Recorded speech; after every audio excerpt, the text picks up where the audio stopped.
puis un jour on m'a dit, bah écoute, ce serait bien que tu fasses un truc un petit peu plus conséquent autour d'X-Files, et on appelle nos amis de la Fox et on part sur le tournage, quoi. Voilà. Donc le rêve se réalise.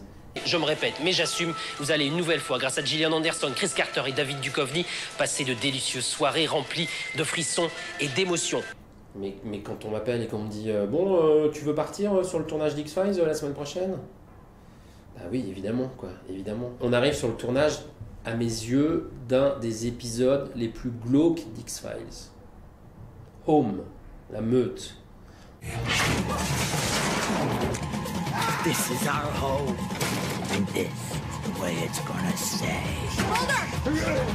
Un Looner qui est juste terrifiant, qui est abject et qui est très très fort. Qui avait été sujet à la censure, ou du moins c'est ce qu'on disait à l'époque. J'avais su vraiment si ça avait été vrai, que ce soit en France ou aux États-Unis d'ailleurs. Parti à Vancouver, Stéphane Evano nous a ramené des images des coulisses et des interviews de Mulder et Scully. Bienvenue sur la planète Terre. Un télésérie spéciale aux frontières du réel pour découvrir l'événement en avant-première, dimanche à 16h35. On arrive, on est accueillis. Je suis allé chez les Peacock, monsieur, moi.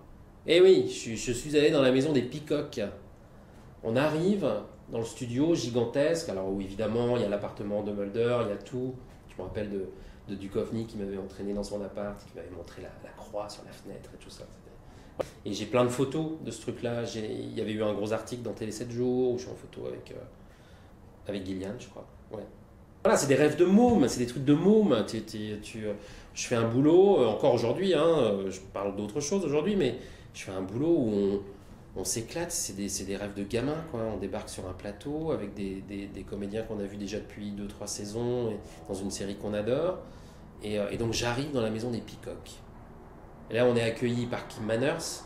Alors, on est accueilli par cette nana grimée, la mère, dans l'épisode, là, qui était évidemment maquillée.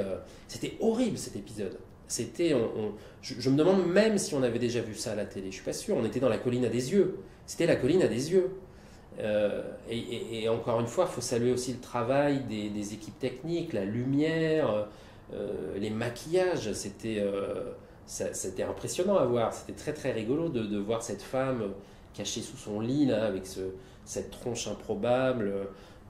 Tout était fermé, on était dans un truc complètement isolé dans le noir, une ambiance vraiment particulière, mais une ambiance assez légère, parce que derrière, il y avait Kim Manners.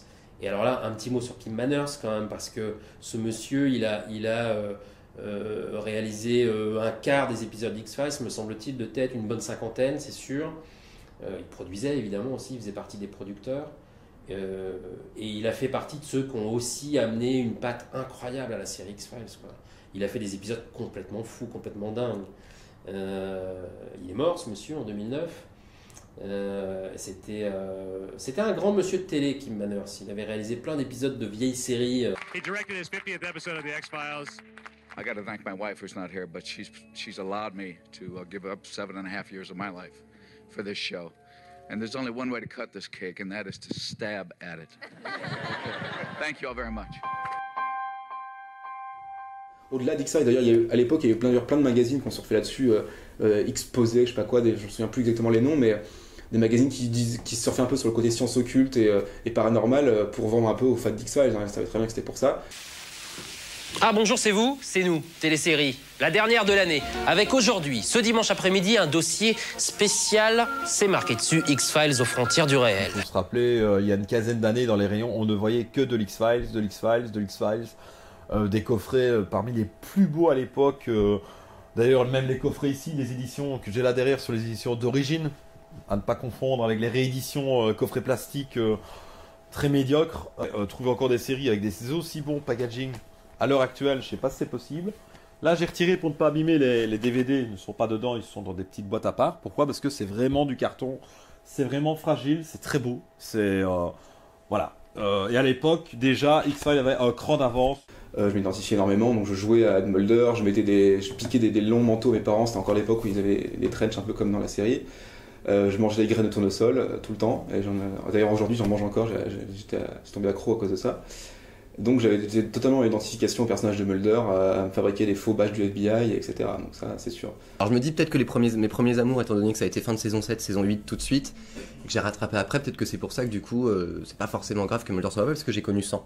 Mais j'arrive à admettre que la saison 3 ou la saison 4, qui sont les saisons que j'adore, où Mulder est là tout le temps, ce sont des saisons formidables et c'est un personnage que j'aime beaucoup. Je pense que quand on regarde la série, il y a un processus. Déjà, il faut aimer. Si on aime X-Files, je pense qu'il faut aimer tout ce qui est métaphore. Au-delà du surnaturel et de l'horreur, je pense qu'il faut aimer les séries à plusieurs lectures. Une écriture quand même très particulière que celle d'X-Files. Après, je pense que Chris Tucker a été très intelligent dans le sens où il y a 2 identifications possibles, celle de Scully et celle de Mulder. Je pense que les gens qui regardent Mulder, c'est des gens qui tout de suite rentrent complètement dans l'univers de la série, dans le sens où, oui, complot, etc. Et moi, je suis plus attiré par le truc de Scully, parce que même en regardant les épisodes avec les doubles lectures, j'aime bien les questions, les oui mais non, ça se passera pas comme ça, l'objectivité en fait du personnage. Tout de suite, j'ai adoré. Donc du coup, l'identification pour moi, alors que je suis un garçon, c'est plus fait vers elle, ce qui est étrange. Mais du coup, ça s'est continué vraiment tout le temps. Forcément, je pense que comme beaucoup de gens, j'ai une préférence Mulder parce que c'est lui qui a raison. C'est toujours lui qui a raison. Scully. Mulder. Ouais. Mais Scully est essentielle à l'histoire parce qu'elle contrebalance, parce qu'elle amène du côté scientifique. Et moi qui suis un vrai geek du côté scientifique, j'aime bien les sciences. Donc quand elle balançait des trucs sur Einstein, etc., ça m'intéressait. Mais voilà, Mulder a toujours la sympathie parce qu'on sait qu'au fond, il aura toujours raison. Et puis peut-être parce que je suis un garçon, je m'identifie peut-être plus aussi à ce personnage-là. Moi, je sais pas, c'était mon modèle quand j'étais petite, c'est vraiment la femme intelligente qui était forte et tout, qui avait plein de connaissances, c'est vraiment... c'est ce que j'ai essayé de suivre toute ma vie. Puis maintenant, je suis contente quand je comprends tout ce qu'elle raconte, les trucs scientifiques, parce que voilà, j'ai fait des études en biologie, des études d'infirmière et tout, et maintenant, tout ce qu'elle raconte, je comprends tout. Je suis très fière de moi. Si je suis allée loin, c'est un petit peu grâce à elle aussi. Ce soir-là, Accro et Mordu de X-Files se sont donné rendez-vous dans l'un des clubs les plus prisés de la capitale. Une soirée qui vient clôturer 2 jours d'une convention réunissant tous les fan clubs de séries télé.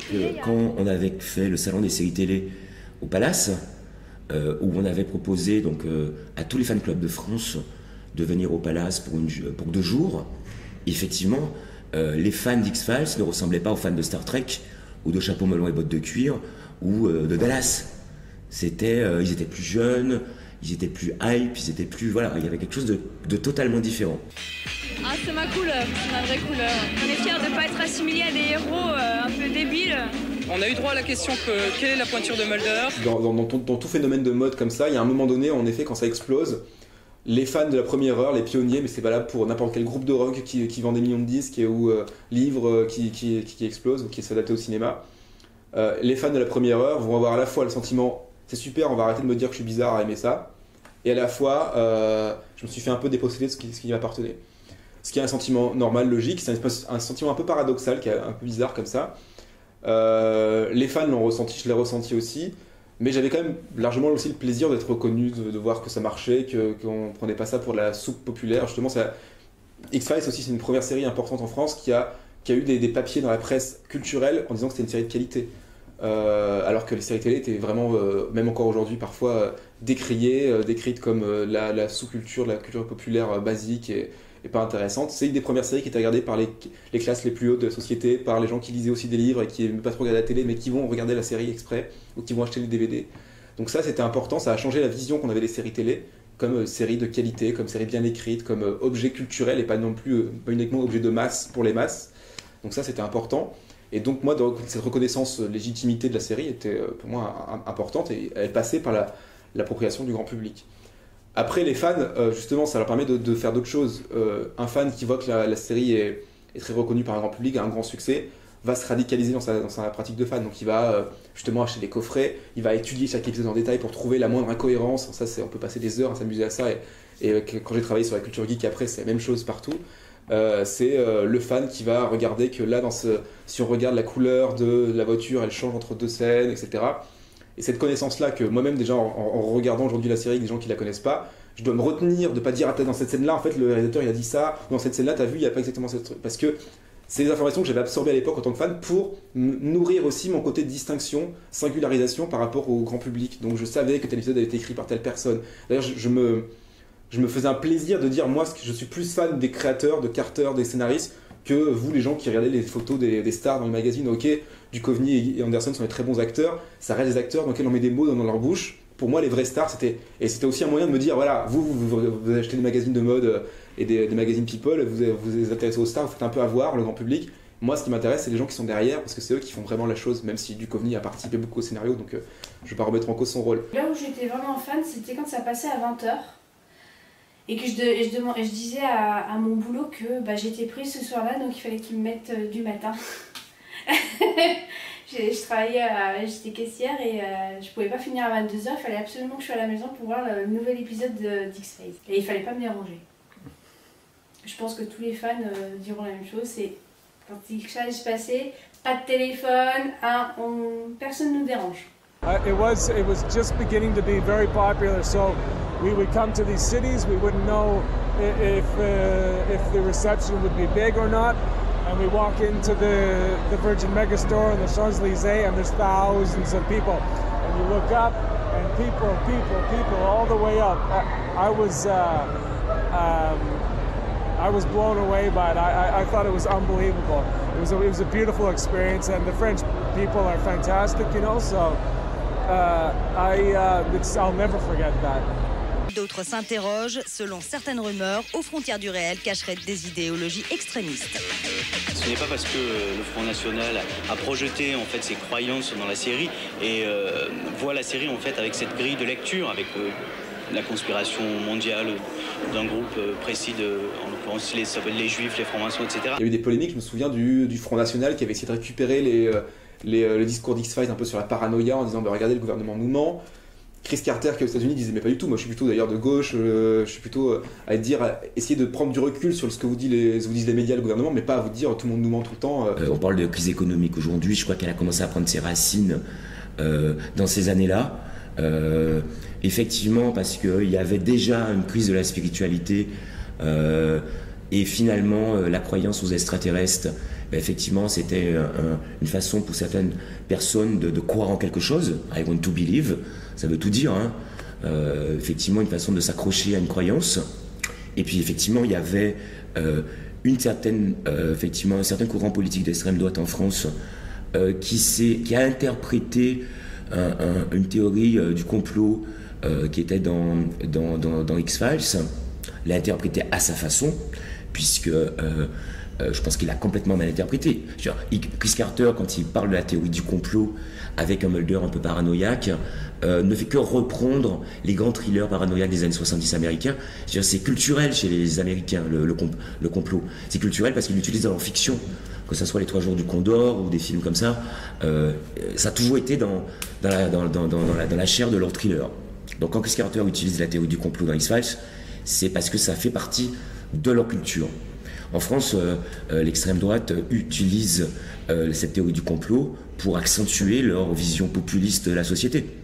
Si bien qu'effectivement, à un moment donné au fan club, on a eu vent par certaines catégories, je ne peux pas trop en dire, mais en tout cas on nous a dit à un moment donné, des gens officiels nous ont dit, attention, le fan club est infiltré par un groupe de jeunes du Front National. Donc on a hyper eu peur, quoi. Et on a pris un certain nombre de mois à les désinfiltrer, c'est-à-dire en regardant le fichier des fans, à dire ah tiens, celui-là, en fait, ce mec-là, il fait partie de tel groupe d'extrême droite, etc. Et c'était doublement flippant. Pourquoi ? Parce que à un moment donné, je me rappelle que c'était un article de Libération qui a essayé de faire croire qu'au fond, le fan club pouvait être une sorte de filiale du Front National qui récupérait X-Files, alors que pas du tout. Donc, le fan club, son existence correspondait effectivement à une période un peu bizarre. Et que forcément X-Files ayant des thèmes très divers, très variés, que ce soit effectivement politique ou spirituel, et bien forcément nous, on était au cœur de tout ça, et même si dans notre magazine il n'y avait on restait purement de divertissement, effectivement on a été au cœur de toute cette tourmente autour d'X-Files. On a fait ce fan club, il y avait le magazine, il y avait la boutique, tout le monde pouvait venir à la boutique, il y avait de la discussion. Comment on aurait pensé à un moment donné qu'il y ait des gens de l'extrême droite qui viennent pour faire de la récupération ? Et quand on dit qu'on a été dépassé, on a été dépassé. C'est pour ça aussi. Et à un moment donné, on se l'est dit. On s'est dit, c'est too much pour nous, quoi. On a commencé par faire un petit magazine, un petit fan club. On se retrouve un an après avec 15 000 personnes, à devoir gérer 1000 trucs, à travailler 15 heures par jour. Et on a en plus ça à gérer, quoi. Donc, ouais, on était un peu perdus, quoi. Ma mission était importante. J'avais rendez-vous rue de Vaugirard, Paris 15e. Mon contact, c'est Tom. Alors c'est vrai que vous pouvez me dire où sont Mulder et Scully? Tout à fait, je vais vous les présenter, venez. Dame Ned, encore une fois berné, il s'agit en fait du réseau Internet. Le phénomène aux frontières du réel a donc déjà touché le web. 40 000 serveurs, il y a vraiment de quoi être effrayé. Internet, c'est un peu effrayant.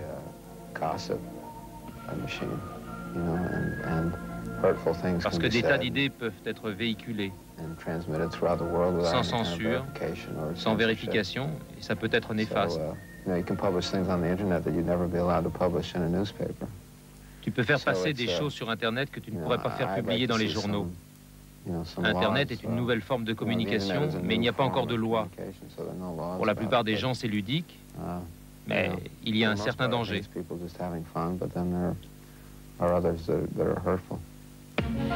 C'est vrai, sur Internet, on trouve des serveurs officiels sur Aux frontières du réel, ceux édités par la production et d'autres non officiels. Alors, allais-je enfin avoir accès à des dossiers secrets? Et surtout, qui était cet homme qui m'observait?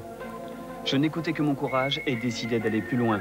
Je ne l'ai pas regretté, car si la vérité est ailleurs, les photos de Scully un peu osées sont bien sur Internet. Troublant, non? Des photos de Mulder sont également proposées, mais elles sont plus correctes, dédicacées, et on peut même les imprimer. Oui, le web est incontestablement quelque chose qui a permis à la série d'émerger, d'abord avec les fanfictions et toutes ces choses-là qui sont nées, mais je pense que la série, même sans ça, elle serait devenue un vrai phénomène de société. Il y avait tout pour qu'elle soit. Il y avait une réalisation soignée, il y avait un casting choisi, il y avait une musique, la musique de Mark Snow, il y avait tous les éléments pour faire que la série devienne culte. Elle est devenue plus culte que culte grâce au web. I think we were one of the first shows, if not the first show, to develop an internet following. And so we had immediate feedback at 10 o'clock every Friday night. There would be chat rooms. Il y avait un site internet, c'était La Vérité est ici, où je lisais tous les critiques, voilà, toutes les théories, et donc il y avait des pages entières. Donc ouais, c'était assez impressionnant de voir à quel point j'aimais lire ça, je m'imprégnais de ça, et donc du coup ça me donnait encore plus envie de comprendre. Et puis ça a créé après tout un fandom, comme on dit. Disons qu'on se rencontrait, on partageait, puis on avait l'impression d'être des extraterrestres pour le coup, parce qu'on aimait X-Files, et à chaque fois que moi j'en parlais autour de moi, je fais « mais t'es folle ou quoi ?» et tout, c'est bien mais sans plus, quoi. Mais voilà, cet engouement fait que j'ai rencontré pas mal de gens grâce à ça en fait. En gros, X-Files a été là, la colocation où je suis, j'ai rencontré des gens grâce à X-Files. Moi, personnellement, ça m'a permis justement de ne pas être seul dans mon coin, parce que même si ma famille, on regardait ensemble et on en parlait un petit peu, mais c'était pas des fans, donc c'était pas la même relation qu'avec d'autres fans que je rencontrais sur les forums, avec qui je parlais, puis que j'ai rencontrés dans la vraie vie, qui sont devenus des amis. Après, à leur décharge, ils sont passionnants. Ils sont tellement à fond en général dans le truc qu'ils maîtrisent. Coma, vampire, c'est Ascension. Triplesse, Red Museum, intraterrestre, fétichiste, full cinéma. Voilà, moi j'ai jamais cherché. C'est pas parce que je suis journaliste de séries télé, spécialisé en séries télé ou tout, que si j'arrive à une interview comme aujourd'hui, je vais surtout pas me positionner comme un spécialiste d'X-Files. Pas du tout. Les spécialistes d'X-Files, c'est les vrais fans. Après, justement, d'avoir un certain détachement et un regard pro sur ce genre de production, c'est bien aussi. Parce que ça permet de faire relativiser un peu les choses et d'écrire des papiers un peu plus ouverts. J'ai fréquenté les forums surtout sur la dernière saison que j'avais suivie avec un an de retard, puisque donc je suis à la diffusion française. Sur la saison 9, j'allais vachement sur les forums, mais j'ai pas connu X-Files au moment de l'explosion dans les forums où Chris Carter allait pour voir justement ce que les fans voulaient, etc. Je pense que c'était plus saison 5, 6, 7. Moi j'ai connu plus saison 9, donc moi je voyais plus de plaintes des fans qu'autre chose sur la série en fait. Mais après plus tard, ouais, là quand je me refais l'intégrale, j'aime bien aller fouiner sur certains sites et regarder avec le recul des gens qui étaient de ma génération aussi, qui revoient la série 10 ans plus tard, ce qu'ils en pensent. Et je vois souvent certaines personnes qui changent d'avis sur la saison 9 notamment. Je me suis inscrite sur un forum et un chat qui s'appelait LVEI et c'est là que j'ai rencontré tous mes amis. Et la plupart de mes amis actuellement sont liés à ce forum même 15 ans après. Donc X-Files m'a apporté beaucoup grâce à Internet et grâce à cette relation qu'X-Files m'a permis en tant que lien pour me faire des liens d'amitié sur le site Vérité est ici, le site référence en matière d'X-Files pour les francophones. Et c'est la première, là pour le coup c'était vraiment une révolution, c'est la première série qui a vraiment eu beaucoup de discussions sur les forums aux États-Unis comme en France, de place sur Internet. D'ailleurs la série a pris en compte ça parce que très vite ils ont réagi à ce qui se passait sur Internet. Dans la dernière saison, ils mettaient dans le générique, ils ont mis des pseudos de fans qui participaient beaucoup. Le phénomène aurait été encore plus explosif si effectivement il y avait eu Internet au moment en 96, 97, 98, mais clairement. Donc cette idée de prendre en compte la communauté de fans dans la série, de les remercier pour leurs efforts, de ce qu'ils font, etc. Ça c'est un truc qui est extrêmement moderne, qui aujourd'hui est partout avec les nouveaux réseaux sociaux, avec toutes les séries télé maintenant. Leur but c'est d'engager le spectateur, de faire des réactions, de tweeter votre meilleure réplique, etc. Faire engager les fans dans les séries télé aujourd'hui c'est extrêmement important, c'est un enjeu vraiment économique fort. Et ça c'est lié à cette histoire de participation et de communauté liée à Internet. Et donc X-Files a joué un rôle fondamental là-dessus. Aujourd'hui on voit les communautés sur Internet. Et bien, quelque part, on avait ce type de communauté, mais sans passer par Internet. C'est-à-dire que le fan club et le local étaient comme ça un territoire où les gens pouvaient se retrouver et discuter. Pour moi, les premiers, de toute façon, ça sera toujours à LVEI. C'est mythique. Et nous, on essaye surtout d'apporter, de continuer à faire vivre la flamme après tout ce temps.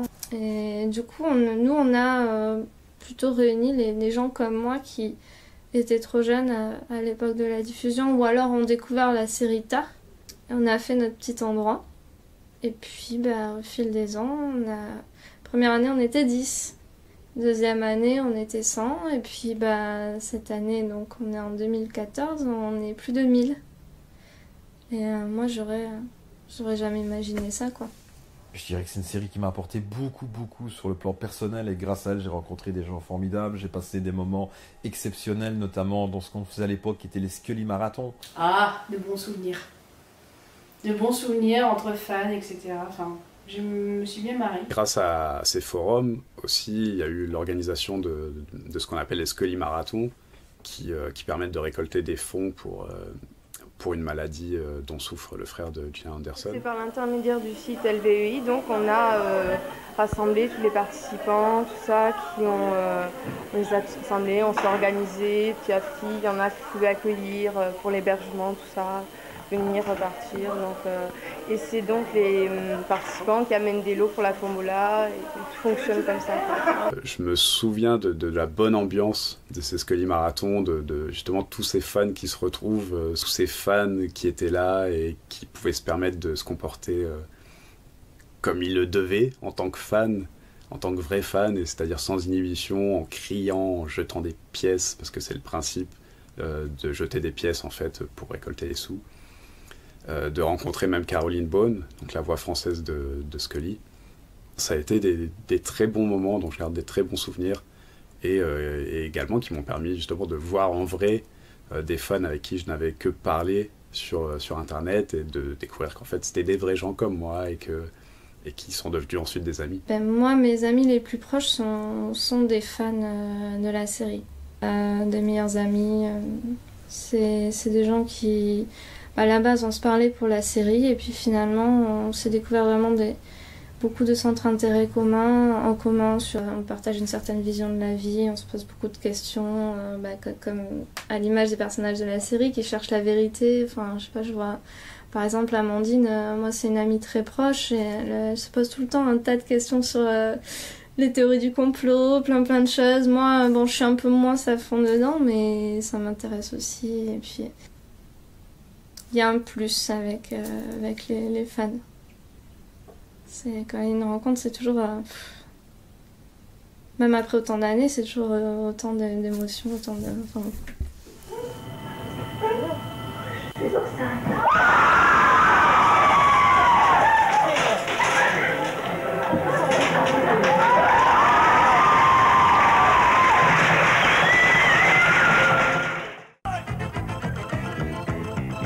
a un réseau X-Files sur Internet qui est assez développé. Il y a des milliers de gens qui tous les jours dialoguent et qui se racontent des histoires, qui se disent mon Dieu, qu'est-ce qui s'est passé, Mulder et Scully vont-ils enfin faire quelque chose ensemble, vont-ils trouver la vérité?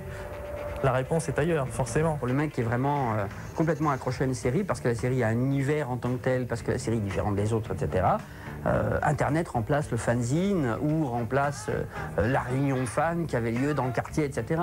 Là, le mec qui est accro là-dessus, qui veut réécrire des histoires, s'occuper de savoir ce qu'il y a comme merchandising, ou tout savoir sur les personnages, ou créer ses propres histoires, ou détailler les propres trucs, il n'a plus besoin d'attendre le fanzine, il n'a plus besoin de s'abonner à un fan club, il n'a plus besoin de...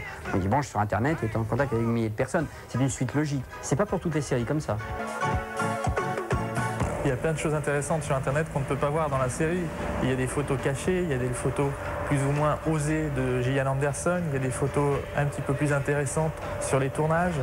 Il y a beaucoup de choses que l'on peut voir sur Internet qu'on ne voit pas dans la série. La vérité est à notre porte. Ce qui a été traduit faussement en français par la vérité est ailleurs. Elle n'est pas ailleurs, elle est là. Sites X-Files, il y en a pour tous les goûts.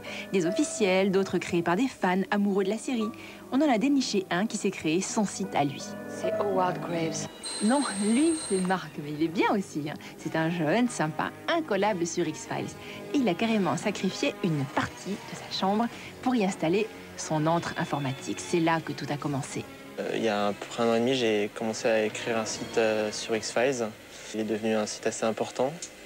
Important dans le fait qu'il y a déjà 30 000 visites dessus et qu'il est souvent plébiscité par les journaux ou par les sites internet de recherche comme un des sites les mieux faits sur X-Files en France. Pour résumer, Mark est un peu une star sur le web. Alors dis-nous Marc, pourquoi ton site s'appelle Appartement 42? C'est parce que tout simplement Mulder habite numéro 42, son appartement c'est numéro 42 dans son immeuble et tout simplement voilà. C'était pour ne pas mettre X-Files dans le titre, parce qu'il y a tout le temps X-Files dans le titre des sites qui sont sur le net, très souvent en tout cas, sauf pour certains sites qui choisissent un autre nom, et j'avais pas envie de mettre X-Files dedans, je voulais mettre quelque chose d'original. Marc le mérite son succès. Il est capable de passer jusqu'à 2 heures par jour devant son site pour avoir de vraies infos, se documenter à fond. C'est un vrai fan, parce que tout ce temps passé, cette énergie investie, bien sûr, ça ne lui rapporte pas un seul centime. C'est ça qui est dingue. Ouais, ça c'est la passion, je crois. En fait, c'est comme un travail. Enfin, on n'est pas payé, mais il y a des gens qui ont une passion qui passent beaucoup plus que 2 heures par jour sur leur passion, comme je sais pas, des gens qui font de la dentelle, par exemple, qui passent certainement beaucoup plus d'heures que moi à en faire. C'est une passion, c'est simplement ça. Tout récemment, Marc a reçu un genre de consécration. Le fan club X-Files lui a proposé de devenir le site officiel de la série. Il aurait même été rémunéré pour ça, mais Marc est un puriste. Ça serait devenu un site, pas comme un autre, mais ça serait devenu un site, ça ne serait pas devenu le site que je voulais faire. Laissons donc Marc en paix, loin du star system d'Internet. Il a encore un tas de questions à résoudre. Alors les forums, c'était un lieu où on échangeait beaucoup. On débattait du dernier épisode sorti ou des prévisions du prochain épisode et tout. Parfois les débats étaient un peu houleux. Il y avait les shippers, les no-homo. C'était un peu la guerre entre savoir si Mulder et Scully devaient finir ensemble ou non. Donc c'était vraiment les débats passionnés. But the story worked on so many different levels, and then there were all the shippers, and all they really cared about was were Mulder and Scully ever going to go to bed together, you know. C'est des super bons comédiens, des super bons personnages. Après, c'est au travers de la façon dont ce personnage se déroule dans la série qu'on voit à quel point Chris Carter n'a pas totalement toujours maîtrisé ses personnages. C'est un buddy movie aussi, voilà, c'est un buddy movie. Le duo Scully-Mulder, il fonctionne super bien. En plus, Carter a eu quand même la bonne idée de ne jamais créer, de ne pas jouer sur des rapports un peu ambigus par rapport à eux. Pour moi, Coma, c'est un des épisodes les plus forts. Moi, j'adore Coma. Coma, il y avait une émotion incroyable, et puis c'est là qu'on comprenait à quel point c'était un frère et une sœur. Maintenant, des personnages comme Mulder et Scully, sans les histoires à côté, on l'a vu dans plein de séries, des mecs qui s'opposent, c'est l'éternel ressort narratif de beaucoup de séries d'aujourd'hui, de Castle à Mentalist, c'est les opposés qui s'attirent. Depuis Clair de Lune, on en fait sans arrêt. Personnellement, je me considère ni comme un shipper, ni comme un Noromo, donc plutôt un fence-sitter, comme on dit dans le milieu. Chez les fans, il y a le shipper, le Noromo, le fence-sitter et l'UST. Mais qu'est-ce que c'est ? Noromo vient de no romance, pas de romance. Tous les gestes d'attention entre Mulder et Scully sont des gestes d'amitié. Shipper vient de relationship, adepte de la relation. Tous ces gestes sont des preuves d'amour. Le fence-sitter a le cul entre deux chaises, peu importe l'issue de leur relation tant que ça n'affecte pas la qualité des scénarios. L'UST pour Unsolved Sexual Tension, tension sexuelle non résolue, pense que tous ces gestes font le sel de leur relation. Et vous, dans quel camp êtes-vous ? Alors moi je suis 100% shipper, je voulais que Mulder et Scully finissent ensemble. Par contre je ne voulais pas que ça soit trop tôt dans la série, parce que je voulais pas que ça devienne une relation de couple. Mais par contre ils devaient obligatoirement finir ensemble. J'étais très sensible à leur histoire, à Mulder et Scully, à l'histoire d'amour. C'est peut-être mon côté rose bonbon, mais j'ai trouvé ça très bien construit, sur la longueur, comme il faut, avec ce mélange d'épisodes qui gèrent ça avec intensité, d'autres épisodes avec un humour complètement décalé. Je me souviens d'une partie de baseball, qui m'a fait beaucoup rire et que j'ai trouvé adorable en même temps. Et tout ça, vraiment du premier épisode jusqu'à la fin. Je trouve que la meilleure idée qu'a eu Chris Carter, c'est de virer le fiancé de Scully de l'épisode pilote, quoi. Ce qui m'a plu dans leur relation, c'était la confiance. Ils avaient extrêmement confiance l'un envers l'autre, alors que le monde entier partait en sucette. Et que pour autant, ils n'étaient pas gnangnans, ils n'étaient pas cucu.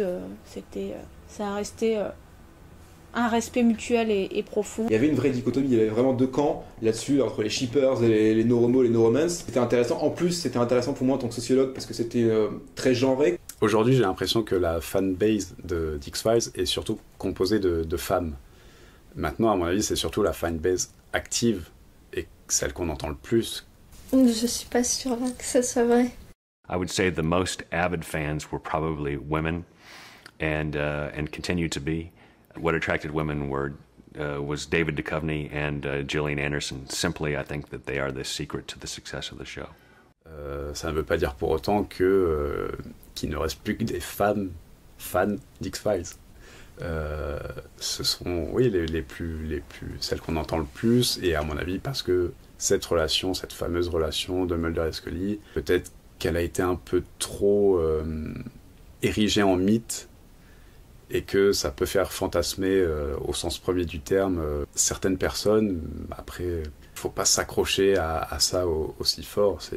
Ça reste quand même une série qui a plusieurs aspects, et pas qu'un seul. Et à mon avis, il faut toujours s'attacher à plusieurs aspects d'une chose. Parce que si on reste sur un seul aspect, après, ça devient c'est plus être fan, c'est être fanatique. No, but I've seen them before. They're very, very funny. I mean, here's the thing. The artwork is beautiful. It's very professional. It's very beautifully done. I don't think... and I show it to my friends, and they laugh and laugh and laugh, you know? But it'll be funny when I'm an old man to look back at... pictures of Mulder and Krychek naked on a bed eating ice cream. It's not for me, but I understand it and I think it's great. Mulder and Scully, finally, hook up, and the answer to that is always no. Now, I knew they should never be together. It was wrong. But in the end, after the show is over, of course, if you saw the second movie, you know that they are together. You couldn't keep it up for any longer. It just was like ridiculous. Ce qui représente le plus la série, c'est cette relation Mulder-Scully, et même dans le grand public, même les gens qui connaissent pas la série connaissent Mulder et Scully. Du coup, c'est ce qui est peut-être le plus emblématique de la série. Du coup, c'est ce qu'on retrouve le plus dans la fanbase de maintenant. Maintenant, à mon avis, il y a également... même dans le grand public, toujours cette idée de complot et d'extraterrestres qui est aussi très vivace et dont on entend peut-être moins parler. À la base, c'est vrai que d'un point de vue un peu sociologique, on va dire, même si je suis pas une sociologue, mais c'est plus les filles qui ont tendance beaucoup à écrire, à beaucoup parler, donc c'est normal qu'on trouve quand même plus de filles sur les forums. Ensuite, moi j'ai vu quand même pas mal d'hommes. J'ai trouvé ça très bien, que ça démarre directement sur une ambiguïté latente et qu'on garde aussi longtemps avant qu'il se passe quelque chose. Et puis comme dans beaucoup d'autres séries, quand le couple principal finit par se mettre ensemble, ça devient plus intéressant. Et là, il a réussi un tour de force, c'est-à-dire à faire en sorte que ça marche. Ils se mettent ensemble, ils ont un enfant, il se passe plein de trucs. Et jusqu'au bout, c'est-à-dire que jusqu'à la fin de Régénération, j'ai trouvé que c'était hyper bien fait, hyper cohérent. Et que c'est grâce à ça que la fausse absence de Mulder sur les 2 dernières saisons m'a pas gêné du tout. Parce qu'on était tenu par cette attente, on comprenait ses choix, que ce soit scénaristique ou romantique. Et donc ça m'a vraiment bien tenu. Pour moi, c'est le seul couple qui se soit démarqué, enfin qui était intéressant parmi toutes les séries télé, encore aujourd'hui, parce que tout le long de la série, en fait, il y a eu toujours un doute qui a plané sur est-ce qu'ils l'ont fait, est-ce qu'ils l'ont pas fait, même si on avait quelques petites preuves, même à la fin de la série, les personnages n'avouaient pas vraiment que ça avait lieu, même s'ils avaient un enfant, et du coup, ça a toujours fait jaser les fans. Je pense qu'il aurait fallu amener ça de manière plus progressive et pas juste le nier jusqu'au bout et puis tiens, un petit cadeau à la fin de la série. Voilà. Un petit peu de fanservice pour la route. C'est ça. Ce côté-là, sans être cheaper, j'ai pas envie de... Voilà, mais je pense que sur 9 saisons, le fait de pas les faire vraiment avoir une relation normale, je pense que c'est un petit défaut qui m'a pas dérangé, mais je trouvais que c'était un peu forcé. Est-ce qu'ils vont le faire, est-ce qu'ils vont pas le faire, est-ce qu'ils l'ont déjà fait sans qu'on le sache? Voilà, j'ai jamais été un fervent défenseur de il faut qu'ils soient ensemble, mais ça me dérange pas plus que ça qu'ils soient ensemble, parce que de toute façon ils sont humains, et au bout d'un moment, quand tu travailles une seule personne pendant 9 ans, oui, forcément il se passe des choses. Que ce soit sur courte durée ou longue durée, il se passe des choses. X-Files a été peut-être la première série victime du phénomène clair de lune, comme on l'appelle aujourd'hui, c'est-à-dire ce qui a plu aux gens, c'est l'ambiguïté. À partir du moment où la relation Mulder-Scully a été a priori consommée d'une manière ou d'une autre, ils ont perdu l'intérêt de la série. Une part importante, oui, parce que malgré tout, je suis shipper, je rappelle, hein. C'est une merveilleuse histoire d'amour. Voilà. Satisfaire à tout prix les fans de ce point de vue-là, c'est pas forcément une bonne idée. Il faut donner de la frustration. Moi, j'étais, en plus, à l'époque de la série, j'étais plutôt du côté de ceux qui voulaient pas qu'il y ait de relation entre Mulder et Scully. C'était une énorme guerre entre les fans, mais ce qui on retrouve dans beaucoup de séries télé de choses de ce genre-là.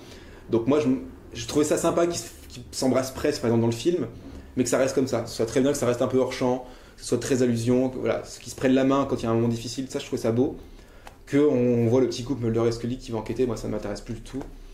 Voilà, donner ça aux fans, je pense que c'est l'exemple typique, et ça c'est un truc qu'on trouve très souvent, on veut récompenser les fans pour leur fidélité, on va leur donner exactement ce qu'ils veulent, et du coup ça devient, on a vu les fanfictions, ça suffit, on n'a pas besoin d'avoir ça, quoi. Combien de séries ont été tuées à cause de ça, quoi? Combien de séries ont été gâchées à cause de ça? Lois and Clark. Là, moi, j'aime bien Castle. Voilà, j'assume totalement. J'aime Castle. Je trouve ça pas mal. Bon, c'est pas une grande série, mais bon, voilà. Il y a toujours ce risque quand t'as un couple dans une série de gâcher le plaisir et le jeu en créant une vraie relation entre les deux personnages, quoi. Donc évidemment j'ai trouvé ça dommage, hein, parce que Mulder pour moi c'est le grand frère de Scully, quoi. Et ça restera le grand frère de Scully. Avec le recul je me dis que finalement mettre un peu de romance dedans c'était pas grave, mais c'était très bien fait jusqu'à saison 6-7 où ils commencent à faire des allusions au fait qu'ils sont ensemble mais sans vraiment le montrer. Ça devient très compliqué parce qu'ils savent pas comment se dépatouiller avec cette histoire là, je pense. Encore une fois, la série va trop loin et c'est pas où aller. Mais au final, avec le recul, je trouve que c'était plutôt bien fait, que à la fois les camps des shippers avaient un peu tort parce qu'il faut pas montrer forcément tout, à la fois ceux qui voulaient absolument rien et qui soient juste deux enquêteurs copains qui enquêtent, ça aurait enlevé un peu de psychologie des personnages, ça aurait été dommage.